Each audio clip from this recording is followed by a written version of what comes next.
Of the weekend joining us this morning, Grayson, and also Parks. Thanks for being here with us. Thank you. Good morning. Good morning. Tell us about Parks. This is Parks. Parks is hysterical. He's been cracking me up since I first got him out of the kennel this morning.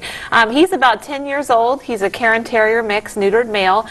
He came to us as an owner surrender, actually. So we do know a little bit about his background. He is potty trained and obviously has a little extra weight on him, so he got plenty of food wherever he came from.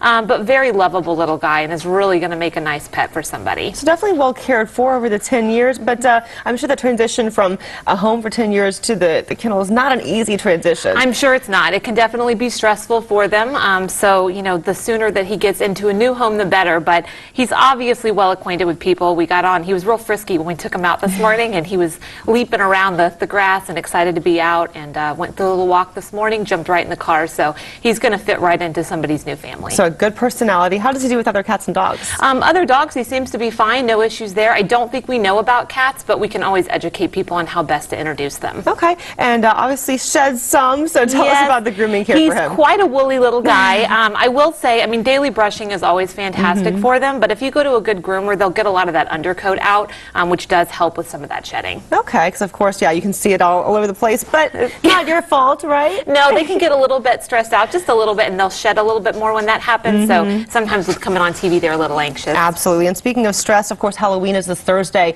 so talk with us about ways to help pets deal with the stress of Halloween. I think it's best to keep them, you know, obviously indoors if you can. So if you've got animals that are mostly outdoors, there's going to be all these, you know, traffic and people coming through.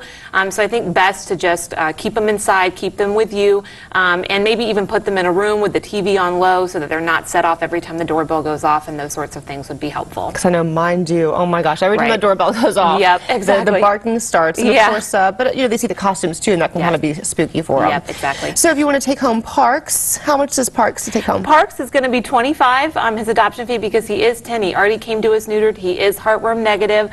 So overall healthy guy, and even though he's 10, don't let that fool you. He's got plenty of energy. So somebody looking for a good dog just to have that's going to be a good companion, be the perfect one for them. Yes. Okay. How can people get in touch with you guys? They can come down. We open at 10:30 this morning. We're over there in Tom Brown Park, 1125 Easterwood, or they can call us for more information when we open at 10:30 at 891-2950. Okay, making himself comfortable there on the floor. Thanks for being here with us this morning. Thank you.